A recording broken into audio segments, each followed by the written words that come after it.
Afternoon, everybody. I don't have a whole lot of new information here.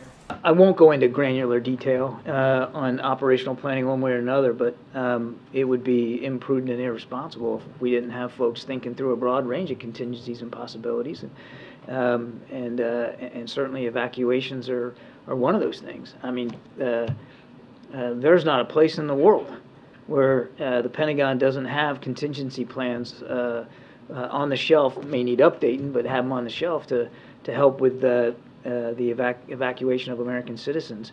And given what's going on in the Middle East right now, I think it's perfectly reasonable. I think it would be imprudent and irresponsible if we weren't doing some kind of contingency thinking. But we're not at a point of execution right now.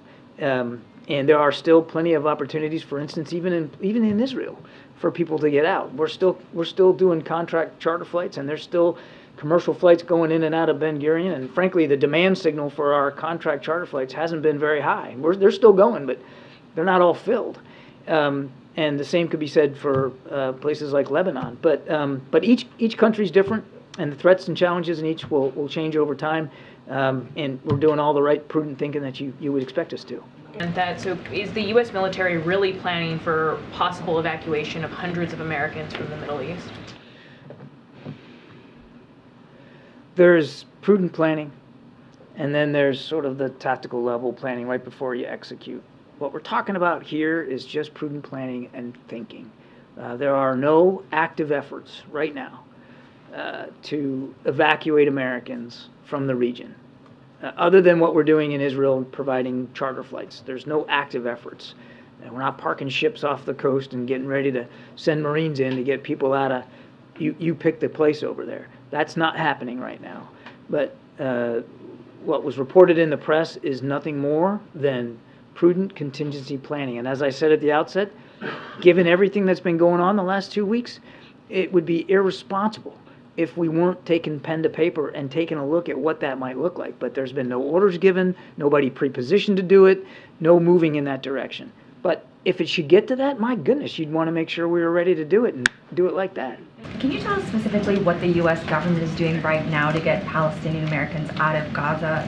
Because understandably there are some logistical issues, but we've talked to people who are stuck at Rafah and who want to leave. And so what is the government doing right now? Again, this is something that Ambassador Satterfield is working really, really hard. I mean, obviously, a prime focus for us is the several hundred Americans that we know are there. And actually, I don't know exactly how many are down at Rafah, but we know there are many American citizens down at Rafah that want to get out, and he's working that very hard. We also believe, and he's also talking to partners, particularly Egypt, about the possibility of others getting out through Rafah. Again, innocent civilians of many different nationalities, certainly Palestinians, that want to leave and should be allowed to leave an active war zone for their own safety and for the safety of their families.